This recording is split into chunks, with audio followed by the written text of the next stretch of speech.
Welcome back to Mindful Objective. This is the show where we talk about health in a way that is clear, realistic, and easy to use in daily life.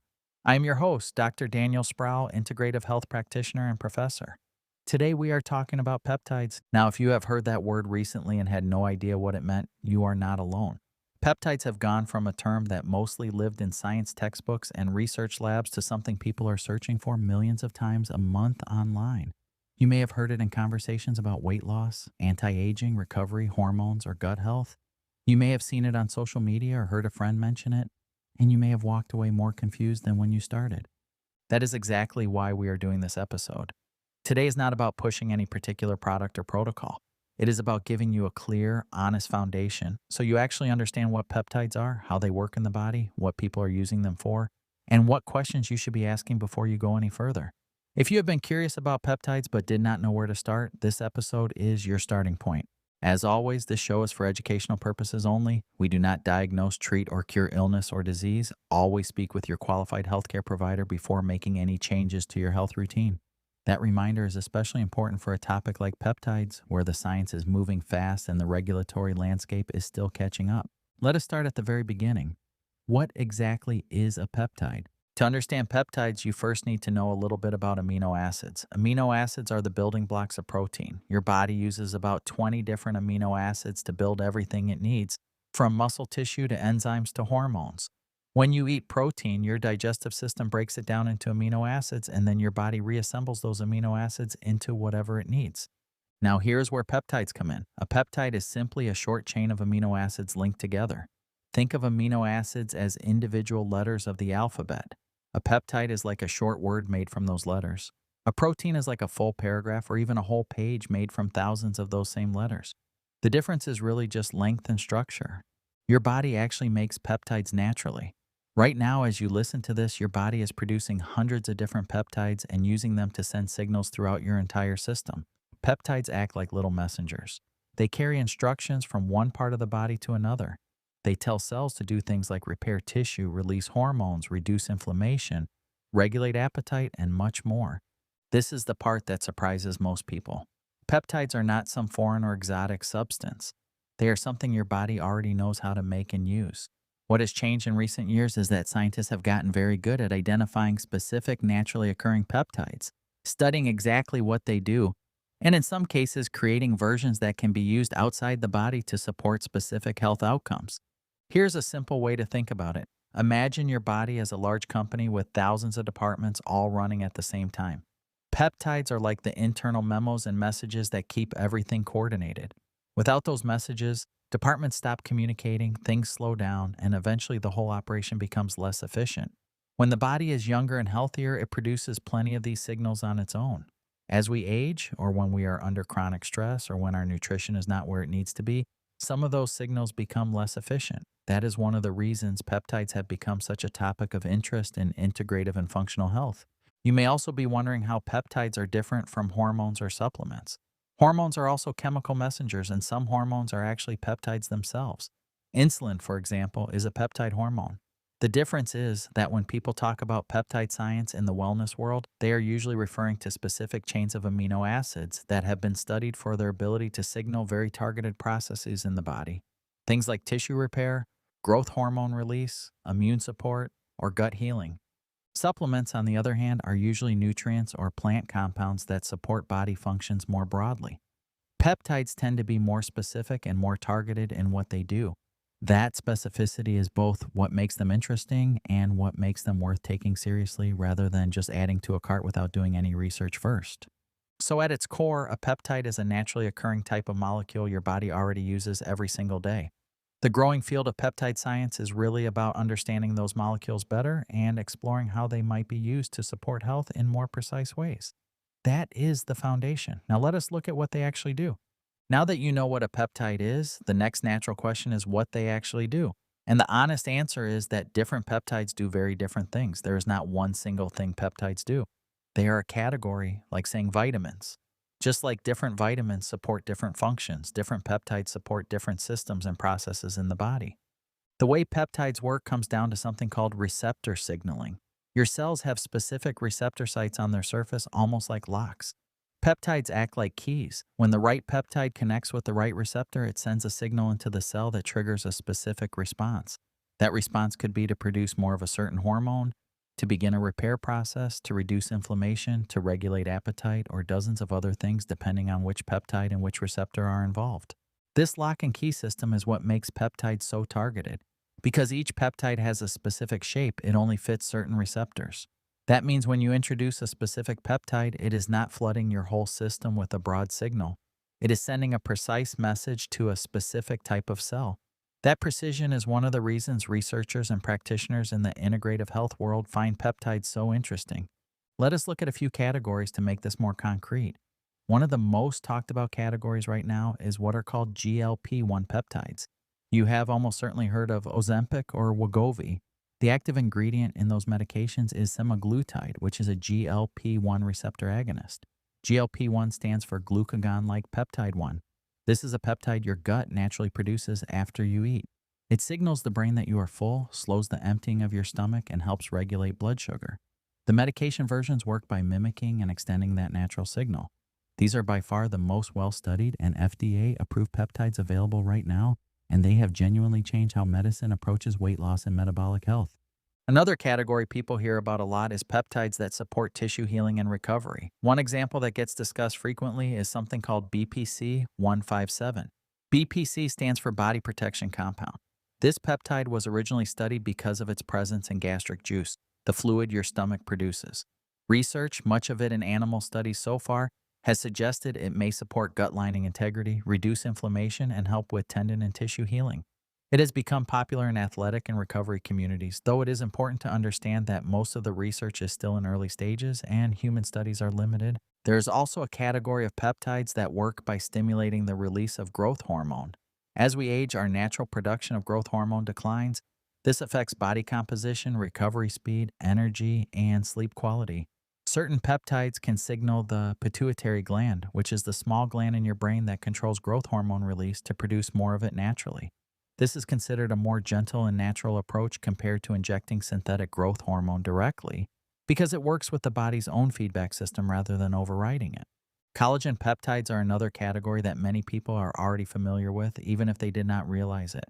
When you take a collagen supplement, you are taking collagen that has been broken down into smaller chains called collagen peptides. These are absorbed through the gut and used by the body to support connective tissue, skin, joints, and bones. This is one of the most mainstream and accessible forms of peptides and one of the most well supported by research. There are also peptides being studied for immune support, cognitive function, sleep quality, and even mood regulation. The field is genuinely broad, which is part of why it can feel overwhelming when you first start looking into it. The key takeaway is that peptides work by sending specific signals to specific cells, and different peptides send very different signals for very different purposes. One more thing worth understanding is how peptides get into the body. Some, like collagen peptides, are taken orally as a powder or capsule and absorbed through digestion. Others are not well absorbed when taken by mouth because the digestive process breaks them down before they can reach their target. Those are typically administered by injection under the skin, similar to how insulin is given. The method of delivery matters because it affects whether the peptide actually makes it to where it needs to go and whether it stays intact long enough to do its job. So now you understand what peptides are and how they work. The next question is why so many people are suddenly interested in them. What is driving all of this attention? Part of the answer is simply awareness.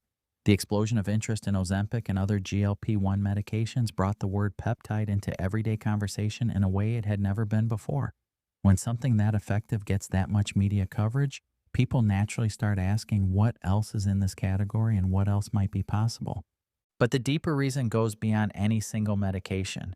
People are increasingly frustrated with the conventional approach to health, which often focuses on managing symptoms rather than understanding what is driving them. They are looking for tools that are more targeted, more personalized, and more aligned with how the body actually works. Peptides fit that description because they work with the body's own signaling systems rather than simply suppressing or overriding them. For people dealing with stubborn weight that does not respond to diet and exercise alone, peptides in the GLP-1 category have offered a meaningful option. The clinical results have been significant enough that even traditionally skeptical voices in medicine have had to take notice. When trials show that certain peptides can lead to substantial sustained weight loss in people who had previously tried everything else, that is worth paying attention to. For people dealing with chronic inflammation, slow recovery from injury, or gut issues that have not fully resolved, healing peptides have become a topic of genuine interest. The idea that a specific signaling molecule might support the gut lining, reduce systemic inflammation, or accelerate tissue repair is appealing to people who are looking for root cause approaches rather than just symptom management. For people who are focused on aging well, the category of growth hormone supporting peptides has attracted attention. As we get older, the decline in growth hormone affects how we sleep, how we recover, how we maintain muscle mass, and how we feel day to day. The idea of supporting that natural system in a more targeted way without simply replacing growth hormone artificially aligns well with the principles of integrative health. And for people who are simply trying to understand what is in the supplements and products they are already using, awareness of peptides has become more important. Collagen peptides are already in countless products on grocery store shelves. Knowing what you are taking and why it works helps you make better choices rather than just following trends. There's also a broader cultural shift happening. People are more willing than ever to take an active role in their own health. They are asking deeper questions, doing more research, and seeking out practitioners who will engage with them at that level. Peptides sit right at the intersection of that shift where cutting edge science meets a growing desire for personalized, proactive health. At the same time, it is important to be honest about the fact that not everything in the peptide space is backed by strong human research. Some peptides have decades of solid science behind them, others have promising animal data but limited human studies, and some are being marketed based more on hype than evidence. Part of what makes integrative health so valuable is the ability to look at something critically, weigh the evidence honestly, and help people make informed decisions rather than just chasing the latest trend. This is the part of the conversation that most people skip over, but it is one of the most important things to understand before you go any further with peptides. The regulatory landscape around peptides in the United States is complicated and it has changed significantly in recent years. The FDA, which is the Food and Drug Administration, is the agency responsible for regulating drugs and medical products in the United States. For a substance to be prescribed and dispensed as a medication, it has to go through an approval process that includes clinical trials demonstrating safety and effectiveness. Some peptides, like semaglutide and tirzepatide, have gone through that process and received full FDA approval. Those are available by prescription through licensed healthcare providers and dispensed through regulated pharmacies. Many other peptides that are discussed in the wellness and integrative health world have not gone through that process. They exist in a more complicated space. For a period of time, some of these peptides were available through what are called compounding pharmacies, which are pharmacies that can prepare customized medications for individual patients under certain conditions. This allowed practitioners to prescribe certain peptides for specific patients even without full FDA approval. In recent years, the FDA moved a number of popular peptides to a restricted list, citing concerns about safety data and compounding standards. This created a significant disruption in the integrative medicine community as practitioners who had been using these peptides with patients suddenly lost access to them. In February of 2026, there was a reversal, and 14 previously restricted peptides were reclassified, making them available again through compounding pharmacies. This back and forth reflects just how fast-moving and unsettled this space still is. What does all of this mean for you as someone just learning about peptides? It means a few important things. First, where something comes from matters enormously. A peptide prescribed by a licensed practitioner and dispensed through a regulated compounding pharmacy is a very different situation from something purchased online from an unregulated vendor. The quality, purity, and concentration of products from unregulated sources cannot be verified, and the risks are genuinely unknown. Second, it means that having a qualified practitioner involved is not optional, it is essential. Peptides are not something you want to self-prescribe based on what you read online or heard from a friend. Even the most promising peptide needs to be considered in the context of your specific health history, your current medications, your lab values, and your overall health picture. What works well for one person may not be appropriate for another. Third, it means staying informed matters. This space is moving quickly. What is available, what is studied, and what is regulated is changing. Working with a practitioner who follows this area closely and stays current on the science and the regulatory environment is one of the most important things you can do. It also means being skeptical of anything that sounds too good to be true. Social media is full of people making extraordinary claims about peptides, often with something to sell. The honest truth is that peptides can be genuinely powerful tools when used appropriately and under proper guidance. They are not magic, and they work best as part of a comprehensive approach to health that includes nutrition, sleep, stress management, and movement. No peptide can outwork a poor diet or chronic sleep deprivation. The bottom line on the regulatory side is simple. If you are interested in exploring peptides as part of your health approach, do it through legitimate channels. Work with a licensed practitioner. Ask about the source and quality of anything being recommended. And make sure the conversation includes not just what the peptide might do, but whether it is appropriate for you specifically. Now, let us bring this all together from an integrative health perspective, because this is where I think the conversation gets most meaningful. In integrative health, the goal is never to find a single magic answer. The goal is to understand the whole person, identify what systems are not functioning optimally, and support the body in a layered and thoughtful way. Peptides fit naturally into that framework when they are used appropriately because they are specific, they are targeted, and they work with the body's own signaling systems rather than against them. One of the things that draws practitioners in the integrative world to peptides is the concept of precision. Instead of taking a broad approach that affects many systems at once, certain peptides allow you to address something very specific. If the issue is gut lining integrity, there are peptides being studied for that. If the issue is growth hormone decline affecting sleep and recovery, there are peptides that work with the pituitary to support that. If the issue is metabolic dysfunction and appetite regulation, there are FDA approved peptides with significant evidence behind them. This precision aligns well with the movement toward personalized medicine, which is one of the biggest shifts happening in healthcare right now. People are no longer satisfied with generic one-size-fits-all solutions. They want approaches that are based on their individual biology, their specific lab values, their health history, and their personal goals. Peptides, when used within a comprehensive health plan, can be one tool in that personalized approach. It is also worth noting how peptides connect to the other areas we talk about on this show. Hormones and peptides are deeply linked. Many hormones are peptides themselves, and many peptides influence hormone production and regulation. If you have listened to our episodes on thyroid health, adrenal function, or weight loss, you already understand how interconnected these systems are. Peptides are another layer of that same conversation. Gut health is another area where the peptide conversation connects. Some of the most discussed healing peptides are specifically studied in the context of gut integrity and digestive function. Given how central gut health is to everything from immune function to hormone metabolism to mood, this is a meaningful area of exploration for practitioners who take a whole body approach. Nutrition also plays a critical role in the peptide conversation in a way that does not get discussed enough. Your body needs adequate protein and a full range of amino acids to produce its own peptides naturally. If your diet is consistently low in protein or lacking in specific amino acids, your body simply does not have the raw materials it needs to make the signaling molecules it relies on. This means that before anyone jumps to external peptide support, making sure the nutritional foundation is solid is always the first step. Sleep, stress, and recovery matter here too. Growth hormone, which some peptides are designed to support, is primarily released during deep sleep. If sleep is chronically poor, that natural process is disrupted regardless of what else you are doing. Chronic stress elevates cortisol, which can suppress many of the hormonal and peptide signals the body relies on for repair and balance. These are not separate conversations, they are all part of the same system. At Mindful Objective, when we look at peptides as part of a health conversation, we always start with the foundation. What does the person's nutrition look like? How is their sleep?